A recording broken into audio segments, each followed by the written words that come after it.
Bonsoir tout le monde. Hello everyone. My name is Cécile Axilien. I am the current president of the Haitian Studies Association and a professor at University of Maryland, College Park. On behalf of the Haitian Studies Association, I want to thank everyone for taking the time to join us. I want to extend a special merci en pile and aibobo to our moderator, Dr. Regine O. Jackson, who is professor of sociology and dean of humanities, social sciences, media, and arts at Morehouse College in Atlanta. And I also want to thank our panelists, Dr. Francois Pierre-Louis, professor and chair of political science at Queens College, CUNY, and Dr. Félix Jean-Louis, assistant professor of history at University of California, Irvine. In her recent New Yorker article titled The Haiti That Still Dreams, Edwidge Dantica reminds us of a few important things. 1, Haiti is not Port-au-Prince. 2, art allows us to dream. 3, we must continue to have hope. Personally, I have a piece of land in the Central Plateau, and I dream of one day opening a library and media center where young people can go to dreams via reading books and watching films. Lastly, Dantica notes that it is crucial for us to name what she refers to as, and I quote, our incantations of grief, end of quote.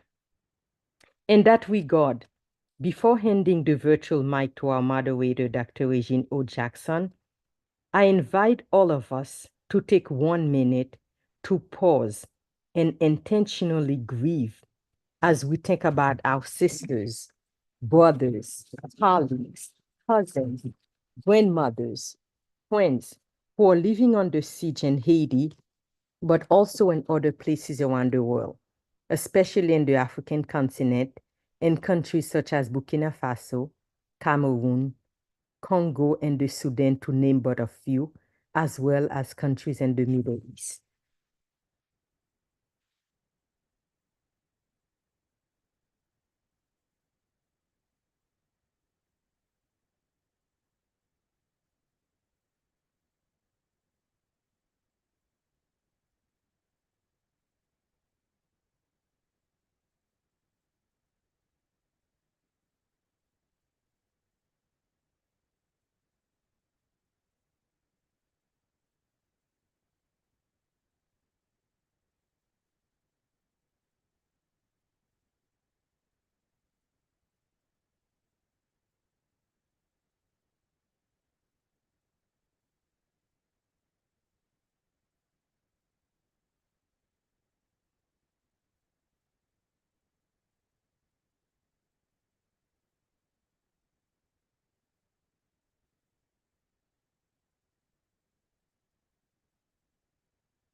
As scholars, activists, and practitioners, we at the Haitian Studies Association are committed to creating a space to continue to have these complex conversations and help make sense of the unfolding situation in Haiti.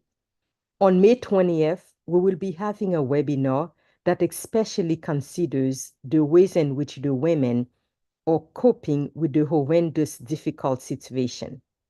Dr. Mamira Doji-Prosper from the University of California, Irvine, will be the moderator.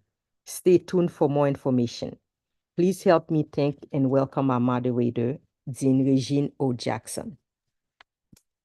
Thank you, Cecile. I just want to say before we get started, thank you to the Haitian Studies Association for always creating a space, not just for one conversation, to help all of us understand and talk about the situation in Haiti, but for having multiple conversations, recognizing that this is an ongoing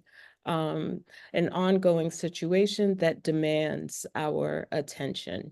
So we have two wonderful panelists for today's conversation. We have a few questions that we have discussed ahead of time that we would like to talk through. I want to remind everyone, all of the participants, that there is a Q&A button at the bottom of your screen. Please use that button to write the questions that you want the panelists to address when we get to that part of the program.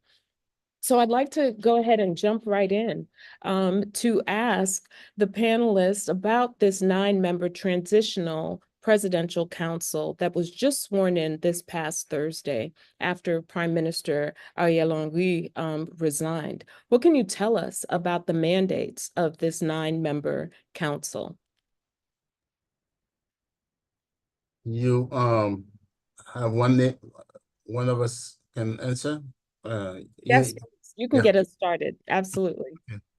Thank you very much, Regine and Cecile, and members of the HSA for organizing this panel. This is a third panel, and I'm so happy that you're having this on a regular basis and addressing critical issues that are affecting our community and our country. Well, the 9-member Transitional Presidential Council, finally, they were sworn in.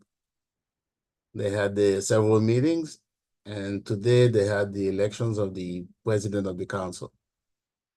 We know from the news that it's Edgar Leblanc.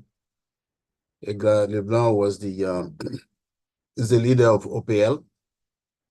He is a longtime member of the various political parties. He was a senator, president of the chambers, and also he was a candidate in 2016 to replace Mateli, which he didn't win,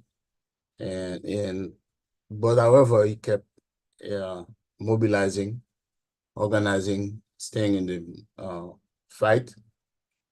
He has a very long experience in Haitian politics. Fridjan, I don't need to read everyone's bio there. Fridjan also has a long experience, being the former president of the central bank. So therefore, he also has a long experience. Leslie Voltaire, whom I know personally, I've worked with when I was in the cabinet of President Aristide in 1991, and I've always kept in touch with, also has a long time experience. And the other two members are coming from different background, business. So overall, if you look at the picture, any one of these people would be qualified to lead Haiti in some ways. They're not being denounced as corrupt.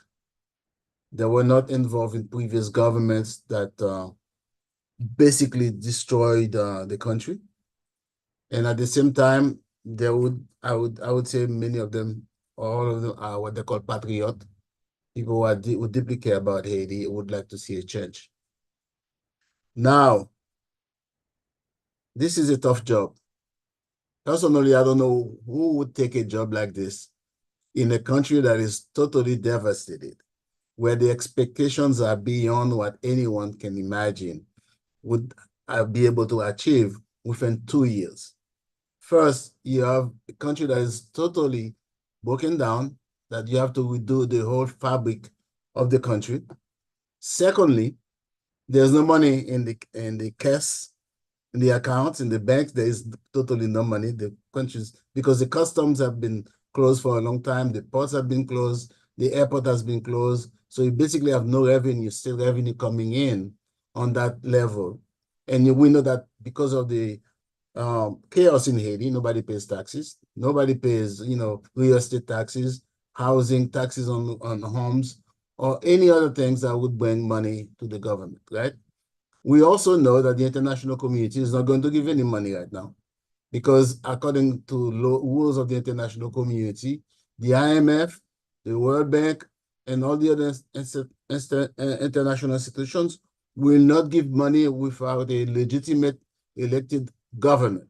So therefore, what they're going to do is give you some handouts to support you until the elections are held.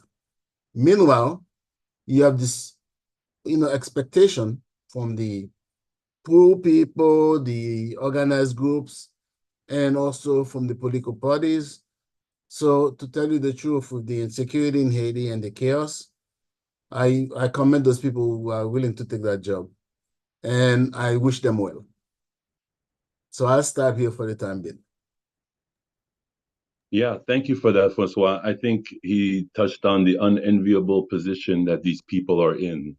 They have to act as the head of a state in which the state has only superficial power in the country right now.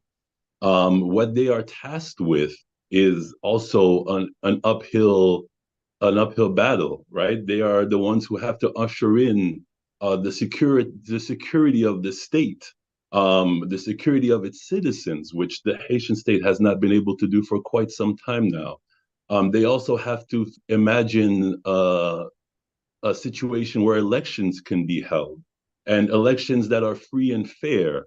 I think the situation that we are in now is sort of the result of a electoral process that has been anti the nation. As we're talking about the state, we know this Michel Arthur's historic state against nation divide. And my hope, and we'll think we're going to talk about this as a couple questions, that they are these actors, some of who, as Francois has touched on, have represented people who have been part of the state apparatus for a very long time. I hope that they start to imagine ways in which they could incorporate the rest of the nation into the governing practices.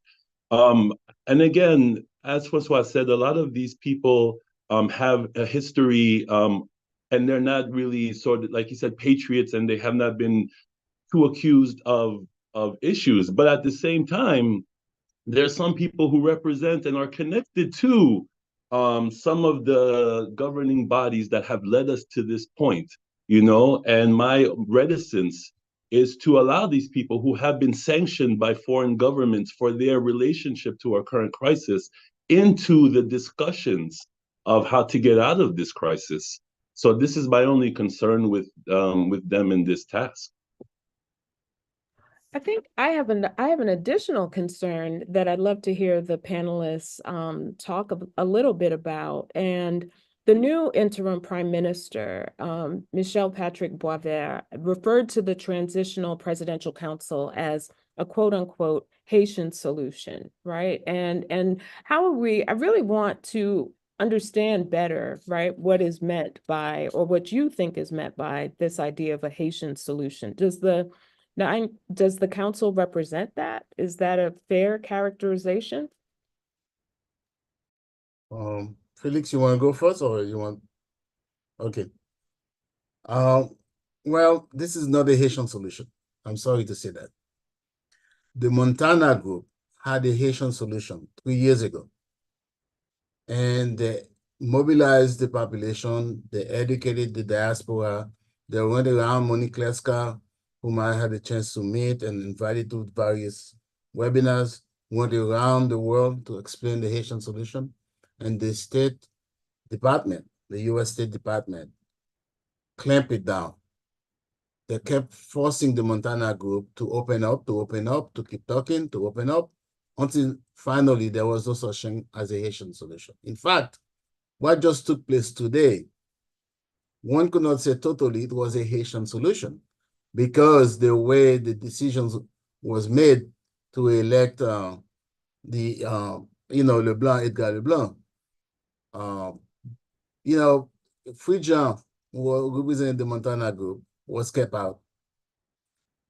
The way they call it a consensus, but as you can see, some of the members of the coalition were part of the old Martelly administration that came together with that coalition to elect the new president. So in other words, the US State Department's big thumb is still there.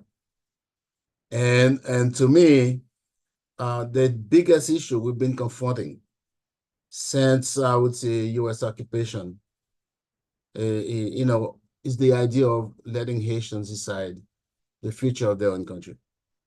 At every corner, when Haitians try to decide their own fate, foreign powers come in and said, no, we can allow you to do that.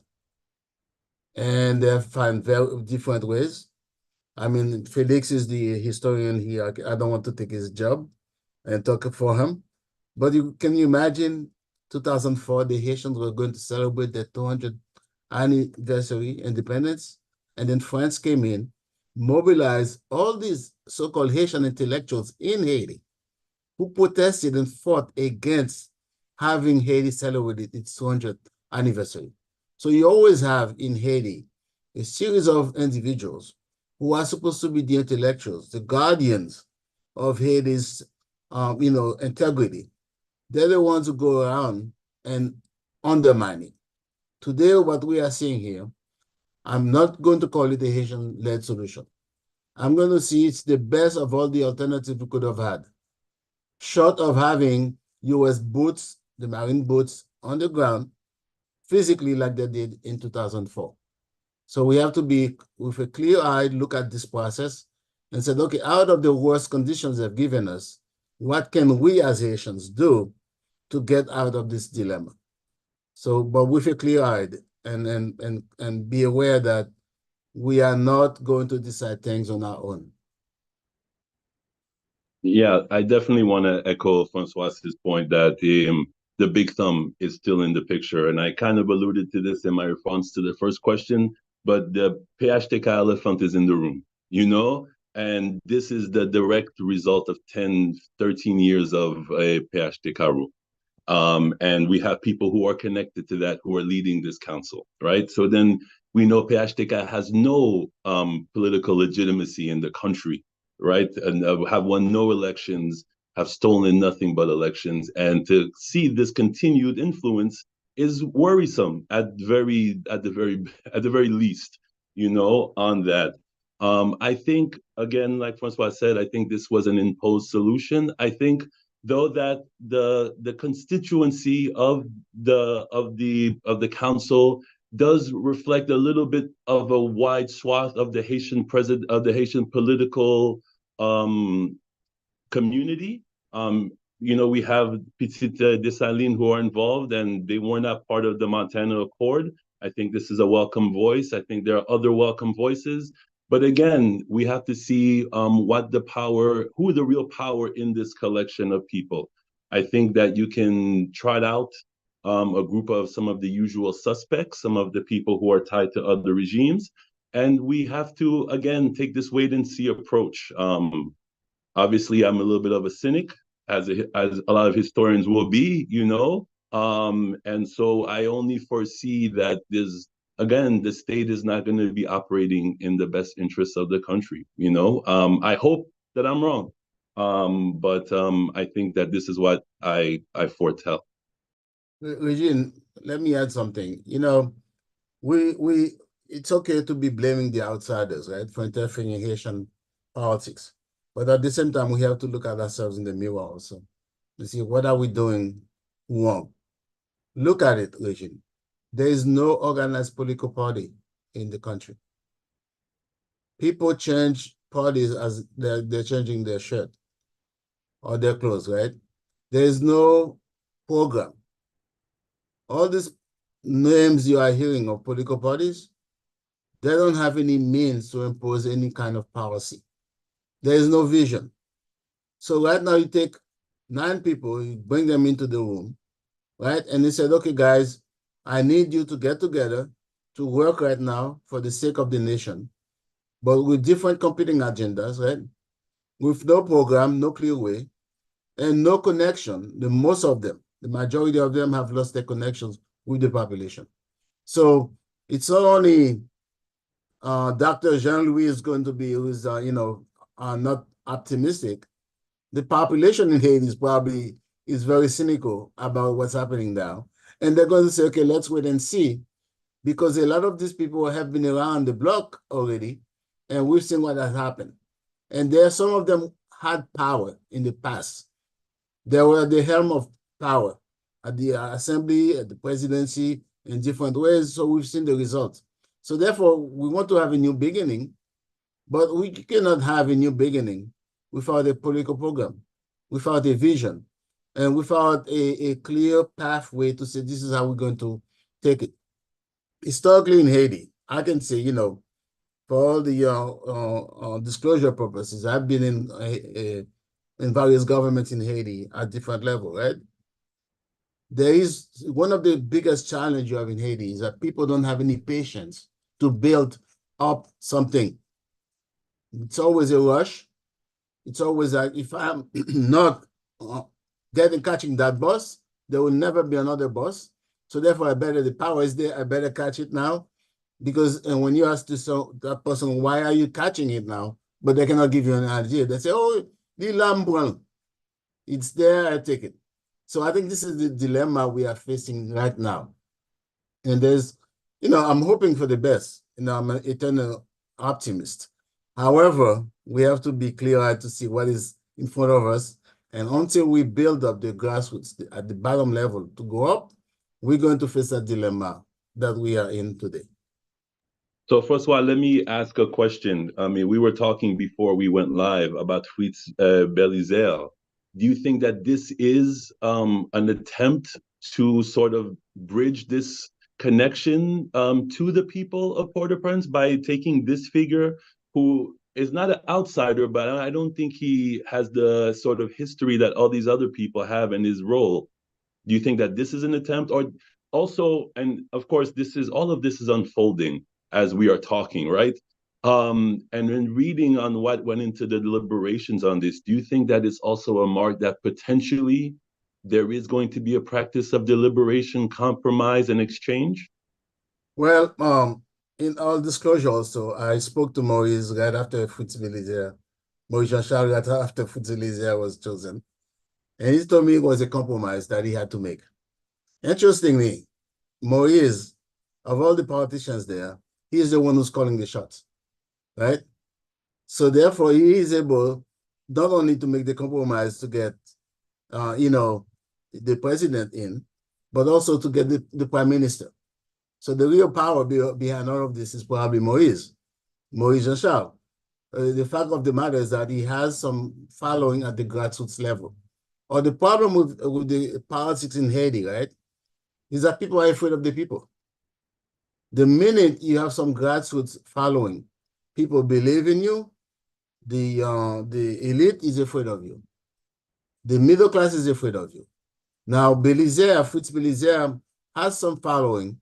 I know Fritz Belizer, he was in the cabinet of Jacques-Edouard Alexis, where I was an advisor to Jacques-Edouard Alexis when he was a prime minister, and also with Preval. Fritz Belizer has a following in the slums, in the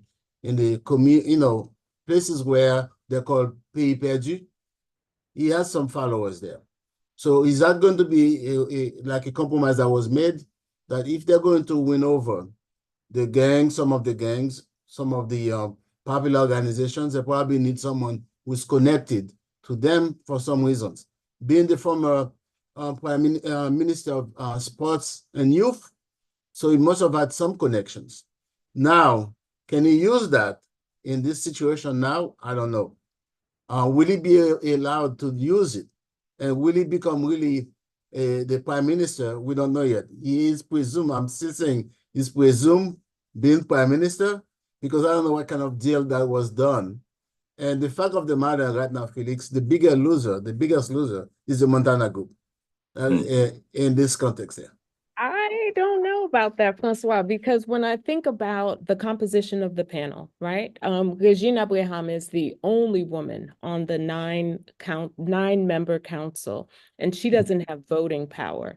Dominique Dupuis, the UNESCO ambassador, was a nominee, but she resigned because she received death threats and political attacks. And we know from demographic analysis of the population in Haiti that it's over 50% women, right? And yet there's only one woman represented on the panel. And I wonder what you think this means, this lack of gender representation, what it means in terms of gender parity and development in Haiti. Regine, this means we are still in the mud. We haven't caught up yet with the 21st century. Imagine you have a population that is mostly young, Women comprise almost more than 55% of the population, and then they're left out. And the regime doesn't even have a voting power. You see? So guess what? If you ever been to Haiti, you go to a meeting, you will see all the men there and the women are cooking, right? So they still have the traditional gender role, which means we are not catching up. And that's one of the biggest challenges we have with this nine-member council. The other challenge that we have, right? All of them are in their 50s. And you know, I mean, listen, I don't have any problem with people in their 50s because I'm one of those. But you know, you need to innovate. You need to be able to use technology. You need to bring other people into the foray. The minute you keep them out, you are creating an opposition that is needless to be created, right? So that's why I'm saying that there's a lack of vision there. And there is a lack of willingness to share power. You know, if you wanted to share power, there could have been a more open process by bringing other people in. But at least one of the things I'll give them credit for, they end up anyway having the nine-member council, and they were able to come together in a room and voted for a president. Something many of us were afraid was not going to happen, even that. So I'll give them credit for that. But I definitely agree with you. There's something wrong with our political system in Haiti. It has been like that for a long time. And a lot of times, if you come for change, right, they go out, you become the enemy. The people who come in to do the changes, you become the enemy. Look at how they kept the diaspora out of this whole process because they're so afraid of the diaspora. You know, you want to change the culture, you want to change the mentality of these people. I remember when Preval, whom I knew very well, gave me an example one day that you have the Cuban doctors who are in Haiti to work, right? In the morning, they wake up, they open the medical office, they take their broom to sweep and clean the floor. The Haitian doctors, they're sitting there, they're waiting for a woman to come in, that poor woman coming in to clean the floor for them because they're not about cleaning because they're doctors. So they're, you know, brooms is not part of they're not going to wash the dishes because they're doctors. You see? So if you don't change that mentality, then you cannot change the society. And this is where we are in Haiti. Yeah, I agree on a lot of these points. I think, part of the question really brings something else to mind. When you say there's no gender on this panel, I want to, I don't need to remind you, Regine, but I want to stress that men have gender too. And I think the gender practices of men actually lead us to this point. You have the political contest that led to the assassination of Moise is a product of men in competition with other men. The people who we assume are funding these gangs is part of a contest between men fighting other men for supremacy of power in Haiti. Jacques Ouamet saw this at the end of Governor of Lavoisier. It's two women that are leading Haiti until tomorrow. This is what he saw because Gilles Villain, the bad guy in Governor de la Lavoisier, is full of these masculine practices that he sees has stopped Haiti from evolving. And as we look to the Canal today, we see that, in fact, it's women who have given Haiti the success, the optimism that we need in Haiti today. So I think it is important that there are women who are included in the Presidential Council. Now, I think, as always, in Haitian politics, there are women always there. If you open up the Montana Accord page, there's Magali Denis, who's very implicated in things. It's not to say that this makes up for not having women in the Ninth Presidential Council, or the only woman in the Ninth Presidential Council. Is she part of the religious? No, she's not. But having one non-voting woman is still a problem, right? And I think it also points to something that we've been talking about today, that a lot of this Presidential Council is a continuation of the old. Right? This is a continuation of things that have been plaguing or have been limiting the government's ability to grow for a long time. And it's the same old faces and their same old masculine gendered practices. And as Francois noted, you know, it's also very weighted in terms of older members, right? 60% of the population of Haiti is 30 years old or younger, and yet the council does not look like them at all. And so I'd also wonder what message that conveys to the youth, right, who have been radicalized and absolutely active in the past couple of years. I want to shift gears and maybe think about some diversity that is represented on the council.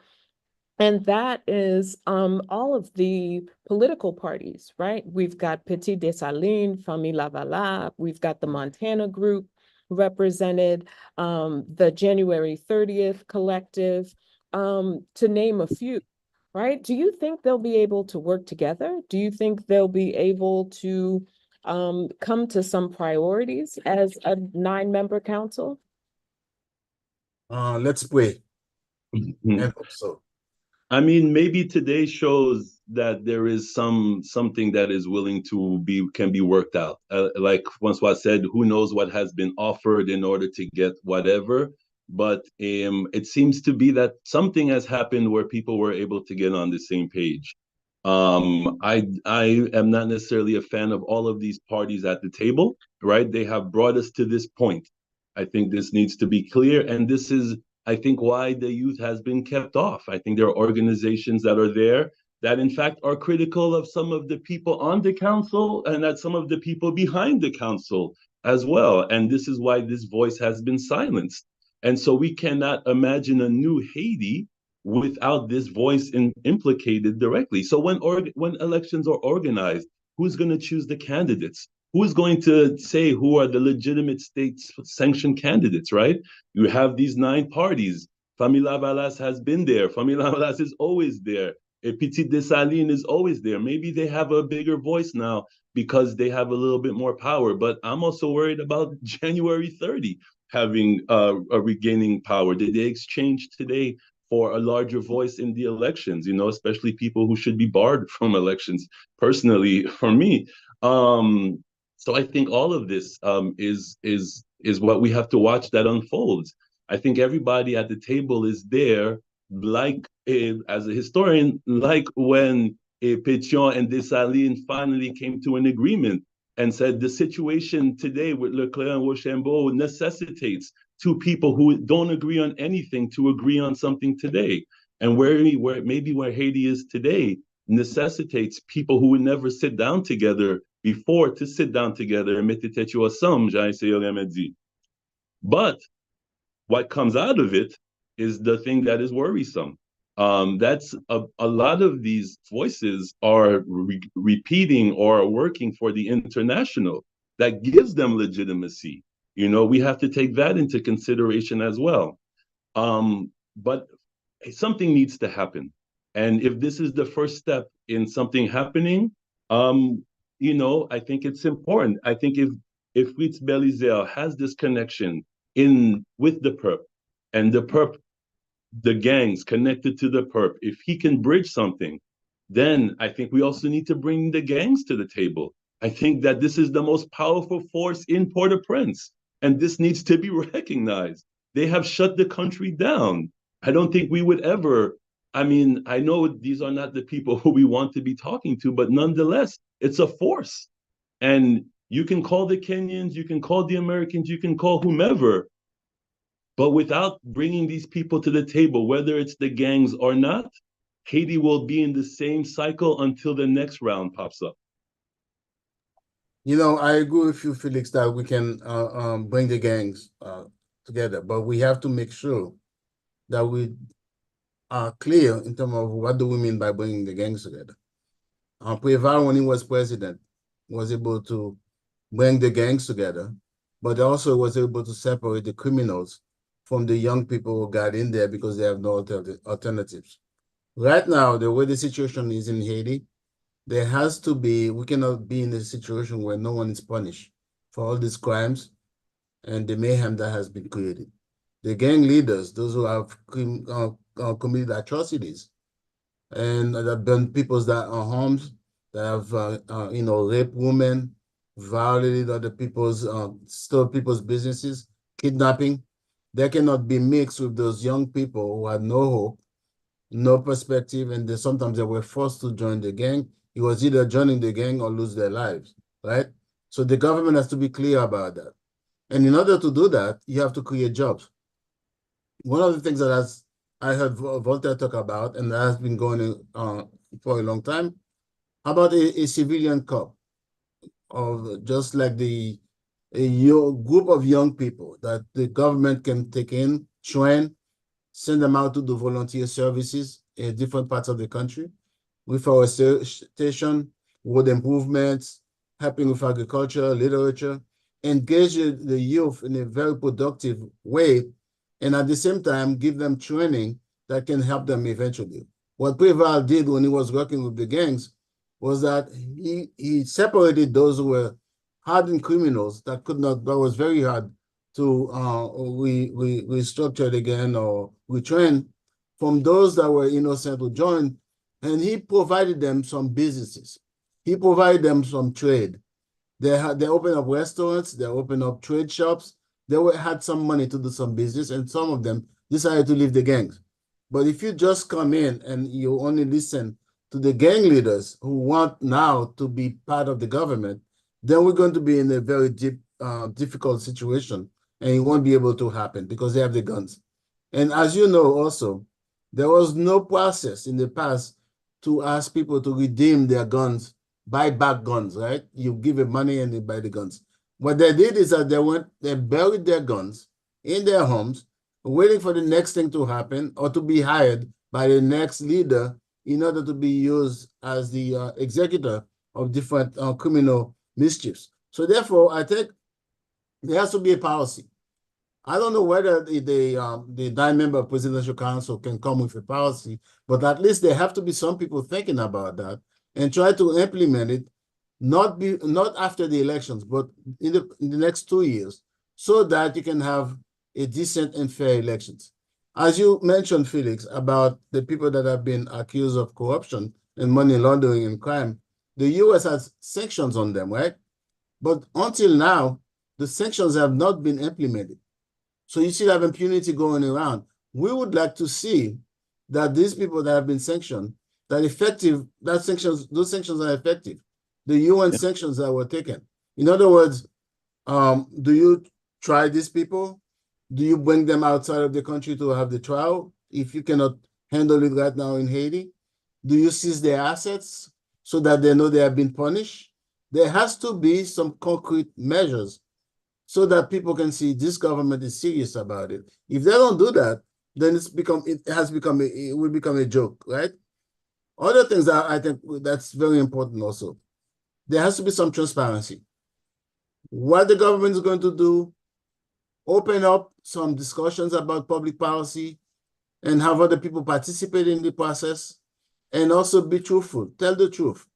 There's the money. No, we cannot promise you things because there's no money. But whatever money that is there, we're going to do the minimum that is important now to lead people toward the elections. If they do that, and I think some of them can do it, but they have to have the guts. Because the minute some of them might receive a phone call from a gang leader that we're coming down there and burn down your house and shoot you down, some people might back off on that. So you really need guts, but you need determination to make that happen. Now, that's what we're all hoping for. And as you said, we are in the abyss now. We got to get out of it.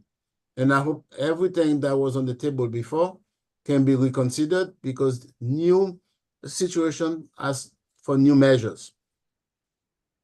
Yeah, you are absolutely right. The gangs are responsible for atrocities and tons of violence and terrorizing the Port-au-Prince wide community. And you don't want to sort of not take that into consideration. And in a lot of societies that have gone through these really violent moments, there are amnesties and peace and reconciliation initiatives, right, that are focused on bringing people who have been considered pariahs in societies back into the fold. And and sort of making amends for the violence they have caused. Like you said, there's a lot of the young people in the gangs who have been conscripted into the gangs by force of pressure, and there are some people who have greatly profited from the gangs, and they sure are criminals responsible for atrocities. But there are criminals who sit at the top of the mountain, so to speak, who are still today implicated in the Presidential Council. And like you were saying, I think if we're keeping all criminals out of political participation, we should need to make sure we stick to all criminals. So, as you know, the international community has asked the council to prioritize security and to prioritize restoring peace. How do you think the council is going to achieve that? What kind of resources do they need from the international community in order to restore and sustain peace? Felix, you want to go?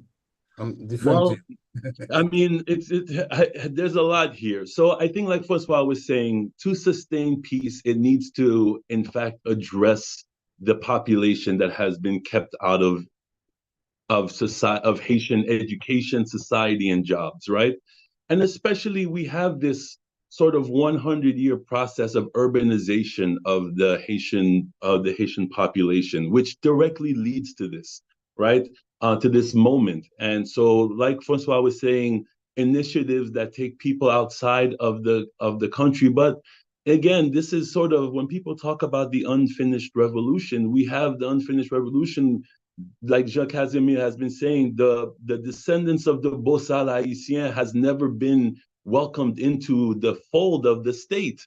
And this we can call the Kenyans in and they can kill all the gang members, but this will not resolve the issue, right? The issue is that these people are disenfranchised, neglected community that in fact either has to turn to gangs or has been unprotected from the gangs, you know? And this is, I think, the number one initiative that any state, any leader of the Haitian state needs to address. And I think this is one of the reasons why the leader of the Haitian state has to be somebody who has deep connections to the Haitian population. And not just the people in Petroville and further high, but to the people throughout the country and in the city and in Abalaville, Laville, and these places now that are in the crosshairs of the gangs, right? And this is the result of that. And so the one thing, and I don't know where people sit on the Kenyans arriving, I will say this. Haiti has had 5 invasions in its lifetime. The first was Columbus in 1494, Leclerc Rochambeau 1801, the Americans in 1915, 1994, the Americans, and the UN again in the 2000s, right? And all of these have had one result: the mass slaughter of large parts of the Haitian population. So if an invading military force is your solution, you have to say, I agree that they're going to kill thousands of Haitian people. And if you are on board with that, let's make it clear. And for me, I am not on board with that. This is, again, who do they represent? These are the neoliberal interests, the capitalist interests, the white supremacist interests at every time. And at every time, a lot of Haitians are left dead, whether it's, again, Smedley Butler or whomever. And so this is what I'm warning against, calling for an invasion. And this is why I'm calling for some kind of olive branch to be an amnesty and peaceful resolution so that these people who have done terrible things, who themselves are victims, are not further victimized, you know? And I know this is not the most popular thing to say, but we have to break the mentality of these people have being disposable bodies going forward, because that is what has led us here. I agree with, all the things you said, except let me add to your comments. Regine, I think the best way to help Haiti right now, the international community, to leave us alone. That would have been the best way. Let us get into the room, fight each other, we come out, but it was our own solution. You know, which is, you know, a dream, pipe dream that's not going to happen. But at least give us some time to deliberate and think about, you know, go through the process, as they say in Creole, souke pa rien. Let's see if we can work out our differences and agree to disagree, but at least we had a discussion. We had a real debate about these issues. The second thing, right? We've seen with the chaos on developing in Port-au-Prince, how the provinces, the cities, have taken up the mantle to take care of themselves. Look at Cap Haitien now. Cap Haitien was the second city in the country. It has become more important because the airport was there, and a lot of people moved to Cap Haitien, moved to those provinces, into the south, to the Plateau Central, and they began to organize themselves, set up businesses. The schools are functioning in the northeast and the north. So the north had this traditional culture where, you know, still today, they know who you are. And if you are a stranger coming from the other places, they say, who are you? You know, where do you come from? So therefore, it was very hard for the gangs to establish themselves in the countryside, even though they have done that, but it couldn't be systematic like they've done in the provinces. So try to decentralize the country. Give the people their own agency to do certain things that you don't need the Port-au-Prince to do. And bring resources to those places. For example, and also encourage private businesses in those places. Regine and Felix, there's no reason why you have a national electricity company that doesn't give you electricity and that sends you a bill every month. Decentralize it. Let the people set up their own cooperatives, right, in those areas and let them run it. Let the people fail. When you are engaged and you fail, you own it. When you are engaged and somebody else is supporting you, that person becomes responsible for the failure, not yourself. And what Haitians have been asking for a long time, yes, we might fail, but give us a chance to fail ourselves so that we can blame ourselves. We don't have to blame somebody else. We don't need someone to hold our hands all the time. And the fact that you have, every time you bring outside forces, as you said, Felix, you create more problems. You see the kidnappings and the gangs became more prevalent when the Brazilians came in. Why? Studies have shown that a lot of the Brazilian soldiers came from the favelas, came from the places where they had a tradition of violence in the slums areas. I have heard stories, people telling me that one person was kidnapped, and the car was going into Cité Soleil where they were going to hide that person, right? There were Brazilian soldiers right at the door, but they didn't check the car. They didn't care. As if, you know, somewhere there was some collusion between these people, right? Because they were corrupt. The kind of corruption they engage in Haiti. Rape of young boys, right? Money laundering, drug trade. In other words, we invited people from other countries to bring their miseries to us. Mm-hmm. Look at the cholera.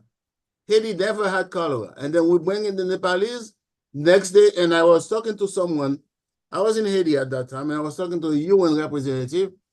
And the guy cynically told me, what do you expect, Francois? You bring foreigners into your country, you should expect this to happen. And I told him, listen, excuse me, we did not bring them. They were forced upon us. And this is the price we had to pay for it. So in other words, we've had a history of pain, of crisis, pain that we did not create, that were brought to us. And there has not been any weight of reparations, any kind of apology to say, listen, we are sorry of creating so much pain.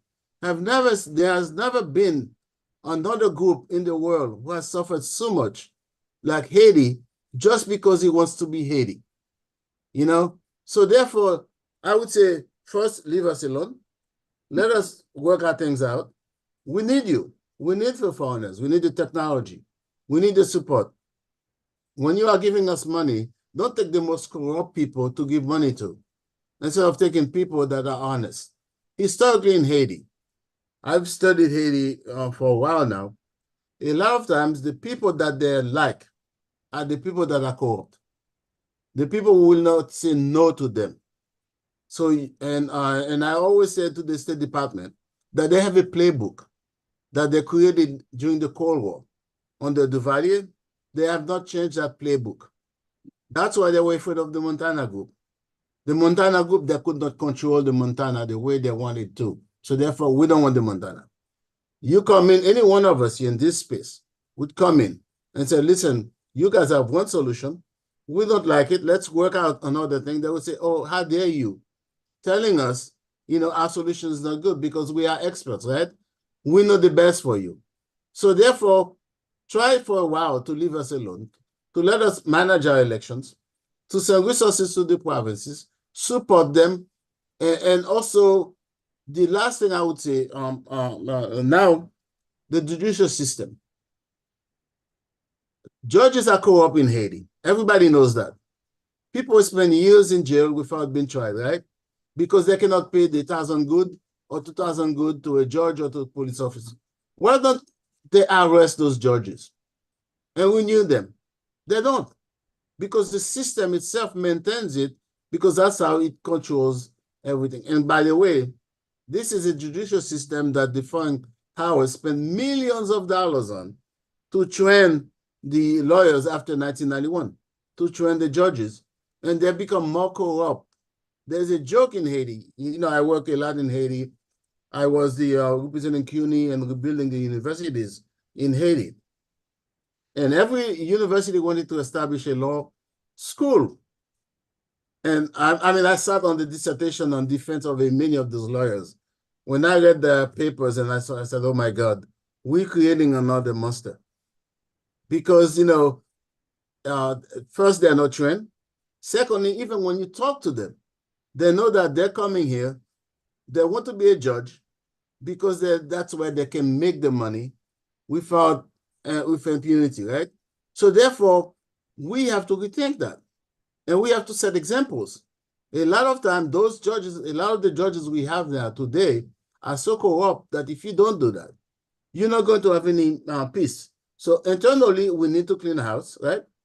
But we need the support of the international community to clean the house. But the contradiction is that they won't allow us to do that. So that's where we are in this situation. And that's why it's going to be difficult to really do much. Yeah. So I heard jobs and decentralizing, making sure that the provinces have resources, addressing some of the problems in the judicial system, as well as the exclusion. Felix, I wonder if you want to chime in to think about some of the main priorities of the new government. If we accept, restoring peace as a priority, what else would the new government need to do? Yeah, I think, well, one of the things is restore people's lands. I think some of the things that have gone on is people's lands have been taken from them by the friends of the oligarchy that ran the government for the past 13 years. And this is, again, one of the things that the earthquake was maybe the final straw of is the destruction of all the support mechanisms that supported the Haitian population for all of these years, right? And on top of that, then you had the wide-scale taking of land and people coming back. So people have nowhere else to go. People don't have roots to go anywhere else. So I think we need to take people's claims to land seriously so that even if it's not jobs, that people have land to go back to, which was such a pillar of the popular class Haitian experience for so long. I think this is important. I think that education is very important, a Creole-based education. Number two, I think to bring people to justice for the Petro-Caribe funds. I think this term has sort of escaped our conversation, but this is hundreds, if not billions of dollars that buys houses in Miami. So we need to bring these people to justice and get restitution. And reclaim this money to rebuild this country. And so that we can make a youth corps built our secondary education and primary education system. And again, there are people, and this is not a Haitian specific problem. In the US too, the top 1% don't pay taxes. And if they paid their taxes, I think we need to. And then the other question is we have all often asked this question rhetorically to point elsewhere as to where are these guns coming from? Well, we can act like we don't know, but the answer is they're coming in through ports that are not controlled by the state. So there are people who operate outside of state control in things that are who bringing things into the country, including food that the prices are of living that sort of augment the price of living. So all of these things that we need, I think, for me, if in thinking about Haiti of the future, I think there needs to be a state that defends the interests of the people, you know? And I think that this is the most important thing. I know we've alluded to this, but the new U.S. ambassador to Haiti was at the swearing in of the council. And Dennis Hawkins said, and I'm quoting, "In crisis, the Haitians are able to do tremendous things. So we're here to help them. We won't be the solution, but hopefully we'll be part of helping those finding the solution." What do you think the U.S. should be doing? And we've talked a little bit about this, previously, but I wonder, what do you think the U.S. should be doing immediately to be part of that quote unquote Haitian solution? Well, first, let's stop deporting the Haitians who are here. This is unbelievable. The U.S., which is a friend of Haiti, they know the crisis and the gangs and all this, and they're deporting Haitians. Almost every day, they have planes of Haitians going, even though the commercial airlines cannot land, but the U.S. has been able to send. So do a gesture like that. Secondly, they had the Biden program, right? The humanitarian program. So right now, they have been denying Haitians the visa instead of really bringing them in. I mean, some people have different opinions about that, but show a gesture in that sense, right? Give TPS to the Haitians that are here, because they're the ones who work and send money to Haiti, right? And transfer. For Haiti, the UN put sanctions on many of the businesses, right? Name them, apply those sanctions, right? And secondly, if the Haitians decide to choose their leaders, don't put your thumb on the scale and say, we don't want these people. That would be a right way to do it. The U.S. is the major supporter of Haiti through USAID. Millions of dollars are given to the Haitian society, the country, every year. Most of that money goes back to Washington, D.C., because the U.S. has employed huge NGOs to come in to implement projects, agriculture, health, education. But many times we see the huge NGOs that have the contracts, they have no connection really with Haiti. They stay sometime outside and they employed other subcontractors who really cannot do much because there's no accountability. And you have a lot of that money that doesn't trickle down to the average farmer. For example, right now in the northeast of Haiti, the U.S. had a huge program of avancé and to feed and promote agriculture. Millions of dollars were spent on that. Ask somebody report about that. Most of the farmers in the northeast and the north did not see any of that money. The money primarily went to the agribusiness, big businesses that were already there that could benefit from this process. And secondly, what happened is that you have a real drought situation in the northeast, right? The U.S. studied the water table in the northeast, and they know they can easily do the whole irrigation system to encourage the small farmers to plant, right? What did they do? They held on to that study. They didn't put any money in. Now, the massacre, the canal just started, right? Haitian support, Haitian-led, Haitian initiative. Obviously, it would have taken much less time to build the canal and feed the population in the northeast had we had the USAID money in there doing that work instead of Haitians fundraising pennies by pennies to send money, which is very good, but we know it takes a longer time and you don't have the kind of resources that you would need.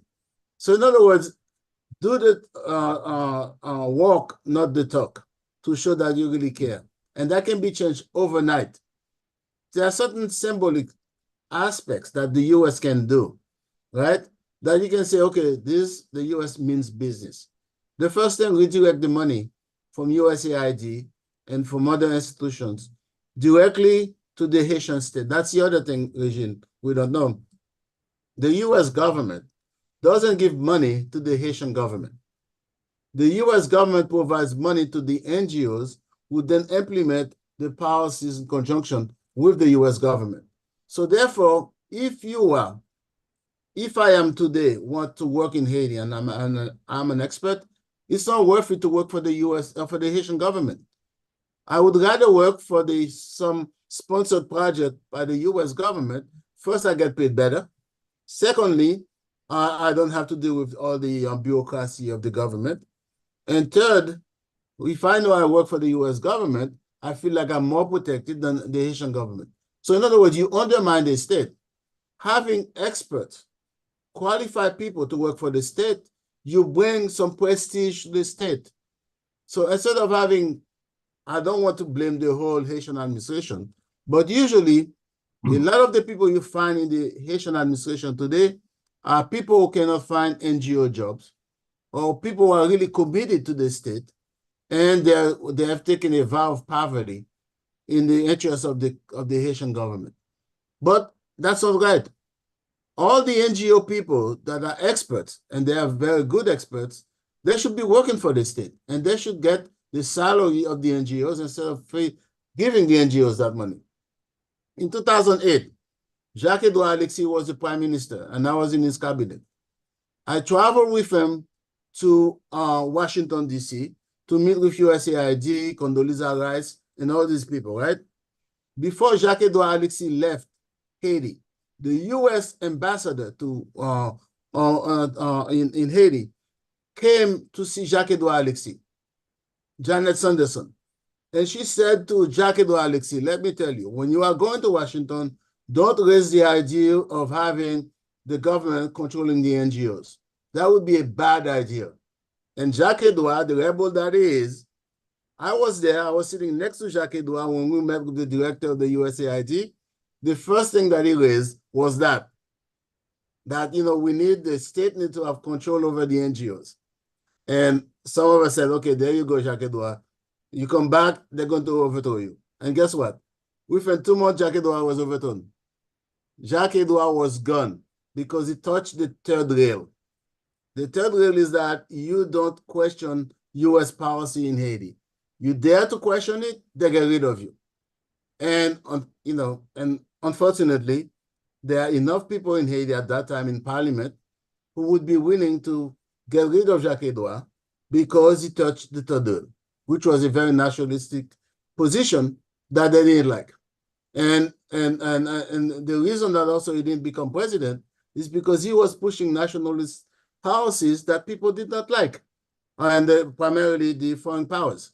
So therefore, we need to be in a situation where people can say no to them. They are not our enemies. We're not saying they are our enemies, but at the same time, we should have our agency. We should have the power to deal with them. Tant que grand moun. Pas tant que ti moun ka baissé tête yo, pour yo prendre n'importe ça au bon. Ouais.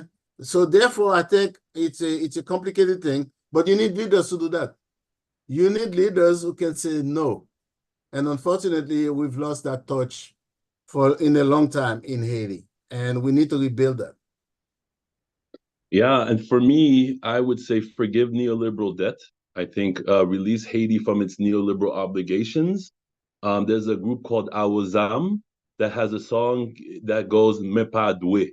And it talks about these illegitimate leaders who signed all of these accords with various international groups that have taken on debt and in turn has forsaken Haitian sovereignty. And then we saw Bill Clinton talk about, oh, I didn't know when I made them take my rights for the resolve. I'm so sorry. It turns out that not only did that kill the Haitian rice sector, okay? But that also then came with a bunch of chemicals that are making Haitians sick, we're finding out, you know?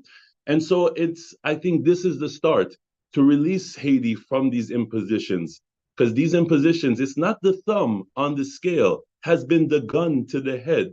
You know, when the New York Times wrote its article about 1825 and Charles X with gunboats in the harbor, I'm sure that it wasn't by accident that they failed to connect that to the 1994 Governor's Island Accord, where they held a neoliberal gun to Aristide's head, forcing him to sign these accords. And the difference is Charles X sent a gunboat to Port-au-Prince Harbor in 1825, while they had Raoul Cedras in place to do the work of the gunboat of 1825.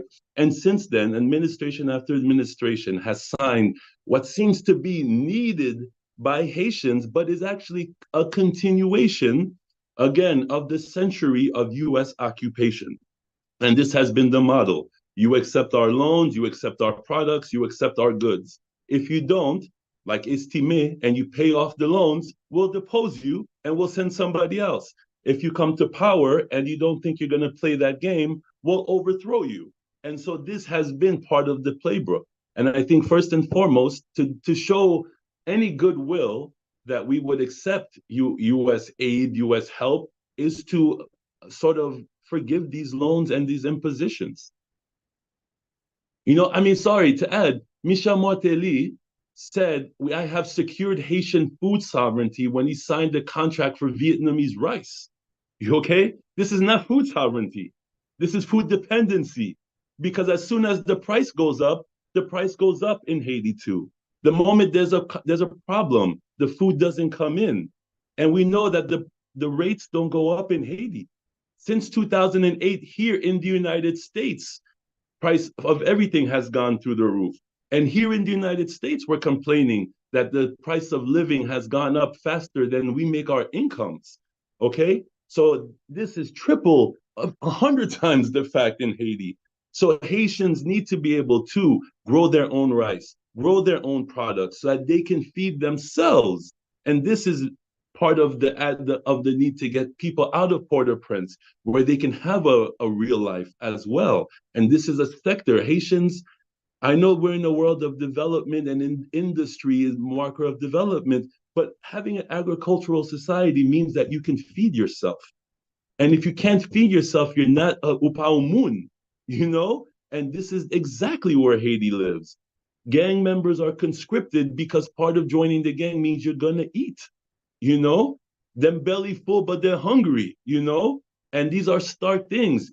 So again, I think this is one of the things that the US can do. Yeah. Obviously, we don't expect this 9-member council to make all these changes we're talking about, because we're talking about a long view right now, right? But there are certain things that they can do immediately to show that they're in the right direction. But at the same time, there is another thing that they can do, is the change of mentality about power. Mm. In Haiti, you have power for people to serve you, not for you to serve people. I remember Martelly, when he became president, he was being interviewed in Radio Metropole, and the reporter asked him, you know, Preva doesn't like to use sirens when he's around. He doesn't have a lot of cortege, presidential, you know, car, motorcade. What do you plan to do? And he said, oh, moi-même, ma presi avec sirène à droite, à gauche. Ma ici, ma l'autre bord. Moi tout côté, moi tout corps, parce que c'est chef moi. This is the hypothesis of someone who really used state resources for his own gain. The guy goes to a meeting, and the people are, oh, vive Martelly, moi, etc. Sans besoin, bon, mon motocyclette. OK, mes motocyclettes là. OK, mais tel bail. C'est as if you know this was your private money, you taking from your bank account and giving to the people. There's no budget. There's no accountability. So maybe when you give them one motorcycle, you took the money for 10, right? Because no one is going to be watching. So we have to have a clear separation between state resources and personal resources.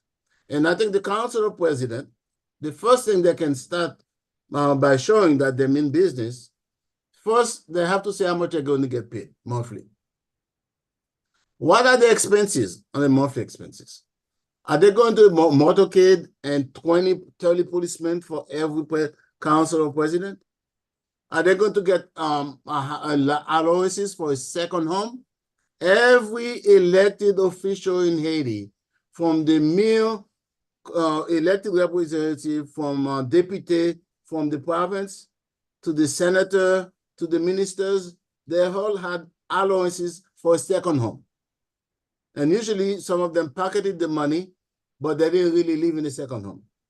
The deputy also did the same thing. Sometimes they even shared the same household with somebody else, and they're pocketing the money, right? And nobody said anything. The third thing is that you are being paid to show up for a job, right? You show up. And you don't ask to go around the world on a per diem basis, which is almost $600 a day, US, sometimes when you travel, or more, right? And when you get there, you stay at your cousin's house and you pocket the money. So there are certain things immediately that you can show you mean business. And one more thing, Origin, and Felix, I can say, listen, you're going to give a project to a community group anywhere in the country, make it public. Put it in the Gazette, put it somewhere that this organization is receiving so and so much money to do such and such project. If you do that, the community will know about it. They can hold the person accountable. And then you can see, okay, I mean business by that. But if everything is in secrecy, the mentality will not change. And that means business is going to be as usual. And what will happen eventually, there's going to be clash among them. Who got this, who didn't get that? So therefore, there will be infighting instead of really showing to the people that we can change things.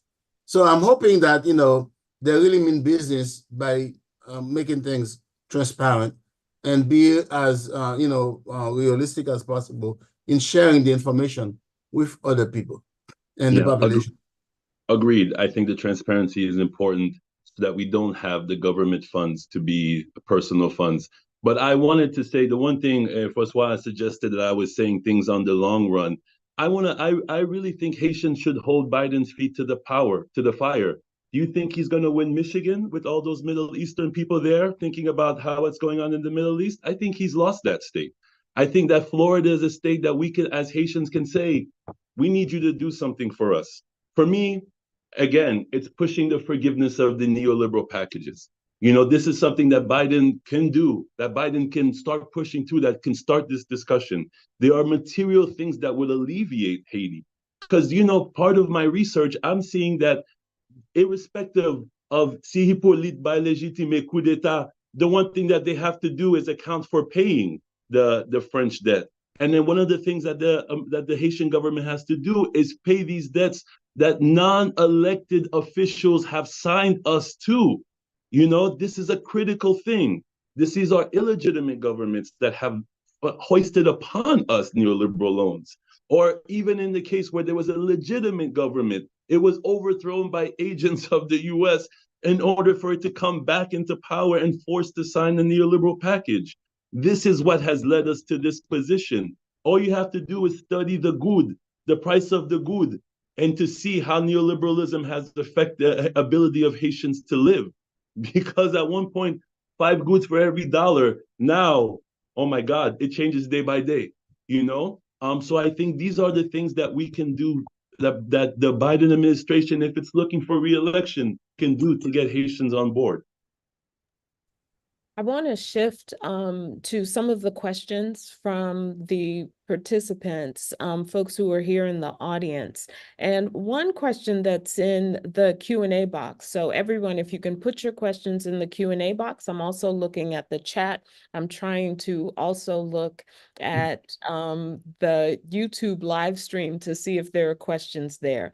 But one question that I think it would be good to hear from the panelists, who would be a good representative of the youth on the council? You know, taking us back to the conversation we were having about the composition of the council. And another question might be the role of the diaspora, right? Especially thinking about all of us on this panel here today. You know, we're situated in the United States and part of this diaspora. What is the role of the diaspora in coming out of this abyss, as Francois characterized it?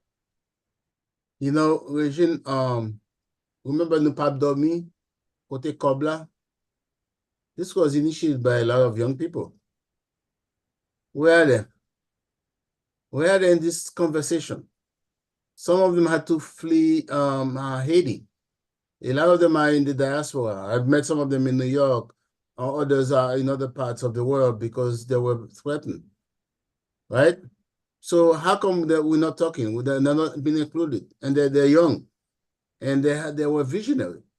That was, you know, I think the demise of Mateli and all the PHTK started with this. Côte Cop Petro-Caribbean. I think this was a very ingenious way of really dealing with this. So I don't want to name names, but we have those young people who have been thinking about the solutions. They should be included. I hope the council is going to reach out to them and engage them in that conversation. Now, for the diaspora, it's a word of caution for the diaspora. You know, I've been around longer than you guys because you are a lot younger than me, and I've been in this business for a while now. In the I wrote about this, Haitians in the diaspora. I one time did not want to become Americans because I thought they were going back to Haiti and reclaim their position that they had lost because of Duvalier, and all their aspirations was to run for office. So in 1986, a lot of them packed up, so whatever they had here, they went back to Haiti, and they were all presidential candidates. Until 1991, they realized, gee, they're not going to vote for me. But that time, they were already impoverished because they spent so much money giving to people in Haiti, thinking that they would be voting for them, and then didn't get the vote. Then they became bitter. Some of them really hated the Haitians, and they said, these people, you know, are not serious. But, you know, you didn't ask people to vote. People didn't tell you they were going to vote for them. You give them money, they take the money, as they always say. I didn't ask you, you gave me, I'll take it. So I think you have a sector of the diaspora who are still nursing the idea that they are the best trained, the best equipped, and they are more sophisticated, and they're going to teach the Haitians in Haiti how to run their business because they're not been humble. But however, you have others who are definitely believe that they can work with the Haitians, but not do for Haitians. And they're here to teach and learn with Haitians.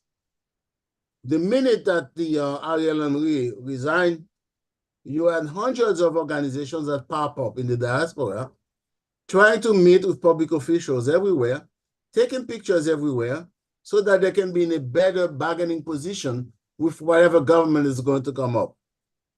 Big mistake, and I bless them, but I know they're going wrong because Haitians know what they want. There are no people in the diaspora who really believe in them and trust them, and they don't want to be influenced by those who are just peddling whatever they have so that they can be in their own self-interest. So what we need to do in the diaspora, right now, the diaspora has a solid impact in Florida, in New York, in Georgia, in Massachusetts, and some states are going up. Also, for example, Indiana is getting some sizable Haitian Americans in Illinois. So therefore, we need to organize the Haitians here and make them become a powerful instrument to change the policies in Haiti. You know, as they say, cast your bucket where you are, right? And build what you have here and make the difference. Look, Regine Felix, as a Haitian American, I'm so proud to see you here in this space and where you are. Because I remember in 1980, in 1982, when AIDS was decimating Haiti, and we were associated with AIDS, we did not have enough people that were of Haitian American descent who could defend us, who could change the narrative. Look at you guys today. You are changing the narrative that existed for Haitians.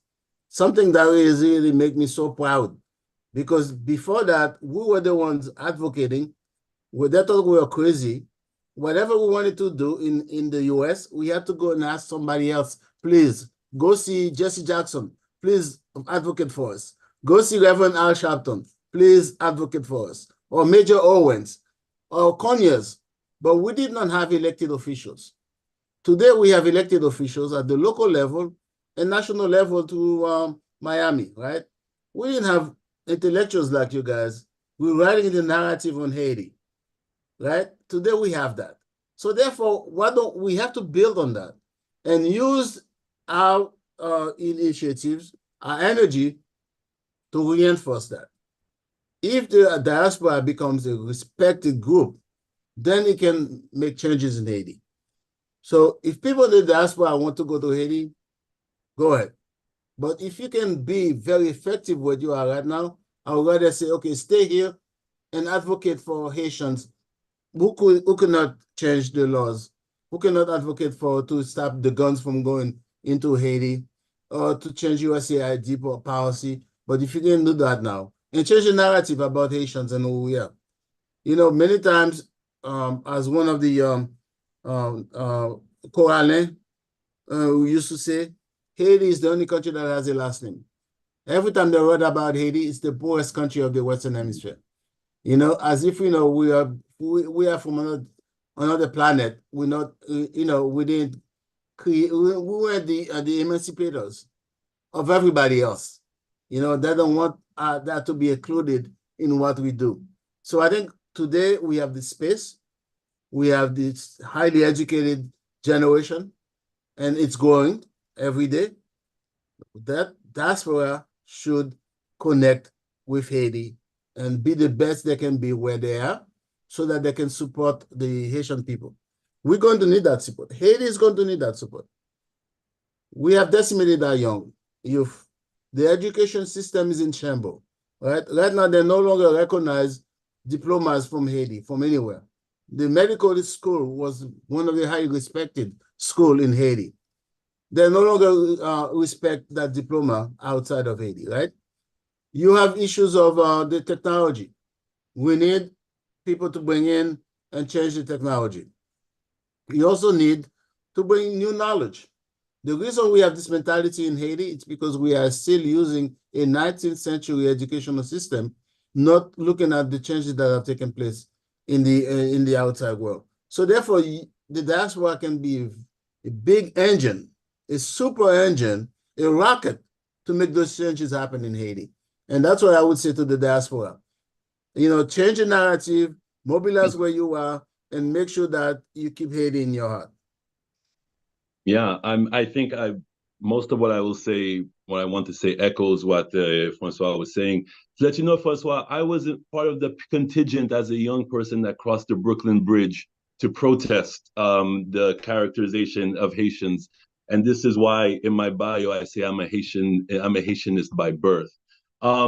For the diaspora, and I see that there's a lot of people who have been asking the role of the diaspora. I agree. Cast your bucket down where you are. I think you need to hold your elected officials, their feet to the fire. As Haitians, we are part of this sort of African-American wave that always votes blue. Well, the thing is, we have seen how we vote blue and have not received the benefits of that. And we have seen how we vote blue and they still whip us at the border, right? And so these elected officials who depend on us, we need them to be accountable to us. And African Americans are in the same boat as we are right now, that we put ourselves for people who don't respect us. And I think we need to make sure, especially in this upcoming election, like I said, if the Biden administration will lose Michigan, well, then Florida is up for grabs. And the Haitians are a counter force that can give you Florida. You can see in 2016 in Florida, we didn't show up for Hillary. Nous pas supporter Clinton, right? And so we, again, can either show up or not show up. But secondly, I want to say that to the diaspora, there are those of you who are here who are informing yourself. Be informed, because one, we know that the diaspora was very enamored with the PHTK regime, right? And so they fell victim to balls and songs and popularity, And again, to echo what Francois was saying, I think we need to not think we know better than the Haitians, that we can lead the Haitians. Si ou pas prend bateau, don't tell us what to do there. Don't tell people what to do there, right? Because people will suffer the consequences as they're suffering the consequences of PHTK today. So please keep yourself informed. There are great people like Jemima Pierre, Mamira Prosper, Jacqueline Charles, Francois Pierre-Louis, to throw a guy in here, who are out, who are talking about, who are clarifying the situation for all to hear. They're on social media, they're on news programs. So please tune into these people. Do not tune in to the people who refer to Haiti as the poorest country in the Western Hemisphere. Tune in to people who are arguing in defense of those people who have sought to undermine Haiti, trying to be the first Black republic. And I think that this is the one thing we can do, political education, to quote the Black Panthers.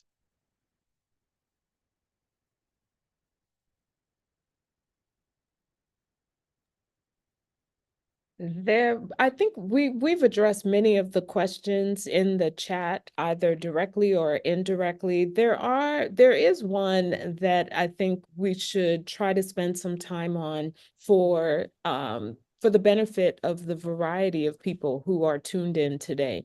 And that's a question about the strategic geopolitical value of Haiti, right? So many people ask, well, why is the Dominican Republic so much more stable, right? And it shares an island with Haiti.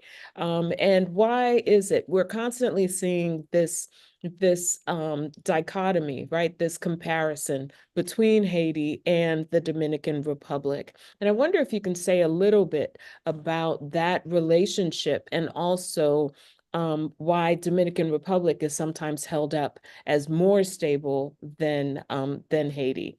And I recognize that you have also addressed this in some of your previous comments, but for the sake of the person who asked the question.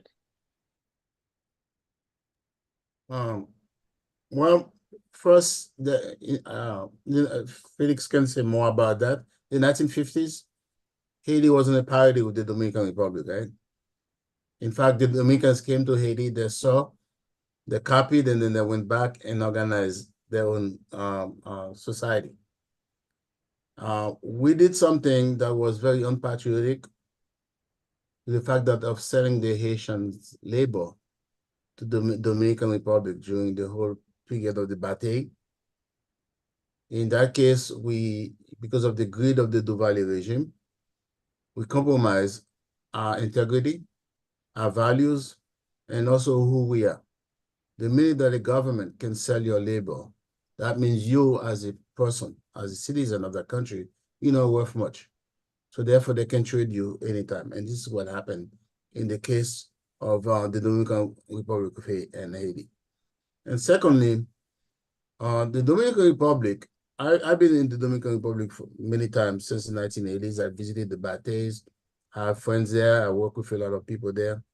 René Philip wrote a famous book. I was lucky enough to have met René and spent a lot of time with him in Haiti before he passed away. Le Peuple déterminé, meaning that, very nice book about the complexity of the Dominican Republic and nations.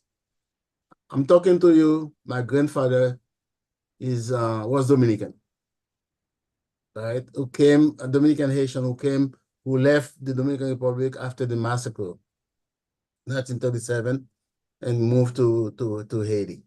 And my mother, whom whenever I travel, I'm from the Northeast originally, my mother was born in Wanamet. Sometimes we would go to the Dominican Republic. My mother would prefer to go to Cap Haitien, buy an extra ticket to go to Cap Haitien, from Port-au-Prince to Cap Haitien, and then to Wanamac, instead of going through the Dominican Republic, which would have been much cheaper and much faster. She hated the Dominican Republic, even though she had Dominican blood. And the reason she didn't like that, it's the way the treatment they gave to Haitians that she didn't like. And you have this whole thing there. So it's a very complicated situation that is being exploited by the Dominican government, the politicians, but also enabled by the Haitian government also, in terms of the corruption that is encouraged, right? Years ago, there was this whole issue about eggs, Dominican eggs coming to Haiti that wasn't good, and the Preval government decided that they were going to ban the eggs, right? And encourage egg production in Haiti itself, because at one time, most of our eggs were coming from the Dominican Republic. So the Minister of Agriculture went to see the Dominican counterpart in the Dominican Republic. And the guy, some of these people came over to him and said, listen, we are losing so much money right now by you banning our eggs. Let's make a deal. We'll cut you some money and you get our eggs in there. And the guy said, no, he won't do it, right? The minute he said that, they changed their attitude toward Preval. Eventually, they were able to keep the eggs out, and the whole egg production increased in Haiti. And that was simple. Eggs is, if you live in Haiti, you wake up at 5 a.m. in the morning, you see that egg seller. They give you one egg and a fig and a banana, right? So you have your coffee and one egg with some salt, or if you have enough money, you buy 2 eggs, and your banana. That's your breakfast of the morning. Now, it looks simple, but it's a strong breakfast because it has a lot of protein in it. Now, if you are buying those eggs that were, because the Dominican Republic had the products that sent to Haiti are not the products that are consumed in the Dominican Republic. There was this whole scandal about the sausages that they were selling that had fecal matters in them, selling to Haitians. So therefore, all it took is for the government at that time to take the decree and said, okay, we're not buying these things. And the egg production increased in Haiti. The poultry production increased in Haiti. So it didn't take much because as a state, you have the authority of the state to apply laws that are already in the books, to impose tariffs to protect your national production. I've been in meetings where foreign governments are saying, we ask the government in Haiti to increase tariffs on certain things, to increase, to protect local production. And the same leaders in Haiti are saying, no, they won't increase the tariffs because they are in cohort with the imports, the rice importers that are giving them kickbacks for the rice. So therefore, instead of protecting the national economy, the national population, they're getting back, money to push in their pockets so that they can buy homes in the diaspora. They can send their kids to school. Regina Felix, this is the most agonizing thing that I've experienced in Haiti. When I went back to Haiti, on a personal level, I was so proud to have my second son born in Haiti. Although I could have had the options of having him born in the US, right? And here I am, I'm with friends who are asking me to lend them money so they can send their wives to have kids in the US. And these people were nationalists. I couldn't understand these whole contradictions about not wanting your own children to be born in Haiti, even though you claim them to be a nationalist, right? So therefore, that's the time early on I began to realize the contradictions that we are living in Haiti, in terms of what we believe in and what we do. And then we live ourselves easily without any problem.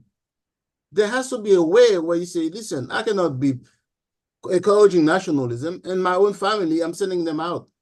I cannot be an elected official where I don't have any of my children in Haiti. They're not been exposed to the same things that other people have been exposed to. So what am I doing? I'm selling the country at different level, and I'm just here to take and live. So I think that's what I'm saying. We have to internally look at ourselves. the contradictions that we're living in and how comfortable we are with those contradictions, that is leading us to where we are. If you are a foreign country, you're dealing with Haitian leaders.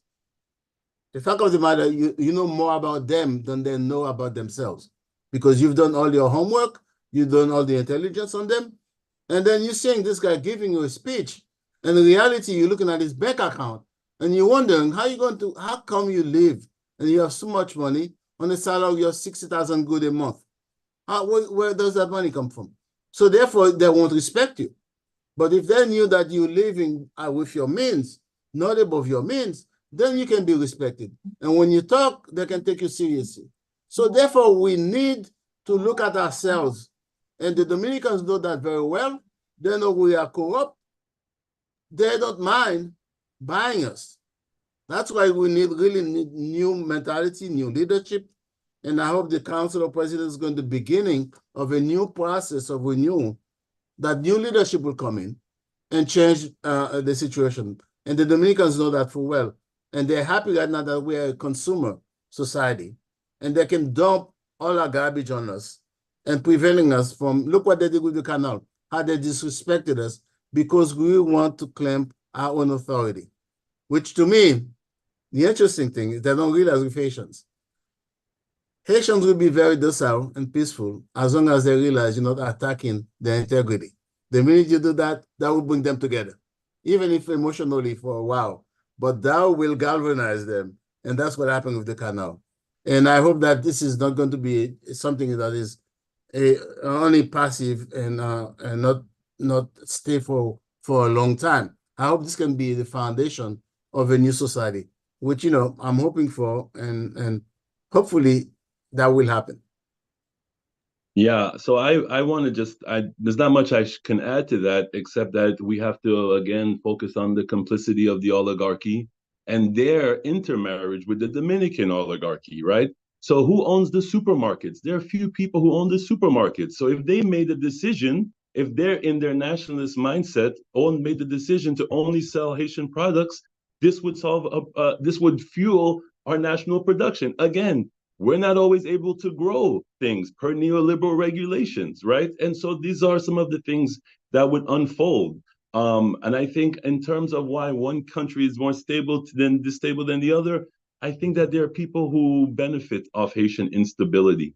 There are people right now who are to the tune of millions, and if not $1 billion, profiting off of the things that lead to Haitian instability, buying of governments, overthrowing governments, installing puppet regimes, or installing people who are willing to sign contracts that benefit them. So I think that if we had more nationalists at the top of our government, I think we would have a lot more national production to sell at home. Wow, thank you both for all of this. We covered a lot of ground tonight. I want to invite Cecile back on the screen. She's got a few announcements, but I just want to say a big thank you and gratitude for all of the information and perspectives that you shared this afternoon. Yeah, thank you, Regine. Thank you, Francois. Thank you, Haitian Studies, for inviting me to talk about this. Thank you, Regine, Cecile, Felix. Listen, man, I was so thrilled when I hear what you're writing about, Yeah. Thank you. I'm so happy. I can't wait to read it. Yeah. Yeah. Before folks heads up, again, I echo my voice and saying merci en pile. Thank you to our moderator, Dr. Regine O. Jackson, and our panelists, Dr. Francois Pierre-Louis and Dr. Félix Jean-Louis. And thank you to the audience for taking the time to be here and to participate in this event. And as you all know, this magic doesn't happen without our tech person and members of the board. So a special thanks to Dr. Julio Centero for doing all the behind the scene work, as well as Alessandra Benedicti Coken, who organized the panelists. There's a lot of work that goes behind the scene to make these events happen. So I do want to recognize the work of these people and the Haitian Studies Board in general. I just want to remind you of a few housekeeping items. This year, our annual conference will be on October 10 to the 14 at Brooklyn College, home of the Haitian Studies Institute. Our gracious host, Dr. Lily Serra, is ready to welcome all of us to Brooklyn. Our theme is Nou Tout Se Moun, centering gender, feminist practice, and embodiment in the work of decolonizing Haitian studies. So I invite all of you artists, scholars, practitioners, activists to come and confer with us. And you still have time to submit an abstract because we are extending the deadline to May 15. It was supposed to be May 1st, so you have 2 weeks.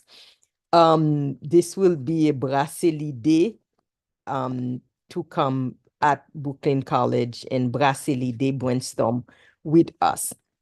Also, last but not least, there are several ways to support the Haitian Studies Association. You can become a member, you can volunteer for a committee, and you can support us financially. Please go to www.haitianstudies.org to get more detail. Merci en pile tout le monde, aïe bobo. And I'm putting on the chat, yes, it's already on the chat, how to support us. And please stay tuned and for our panel in May. I know in the chat, some people see how come we are and talking as we are talking about gender imbalance. In May, we will have a panel that Dr. Mamira Duje will moderating, and it will be only with women, and that will be Monday, May 6th. So please be on the lookout for that. Thank you, everyone. Thank you for coming. Okay. Merci en pile tout le monde. Merci. Bye-bye.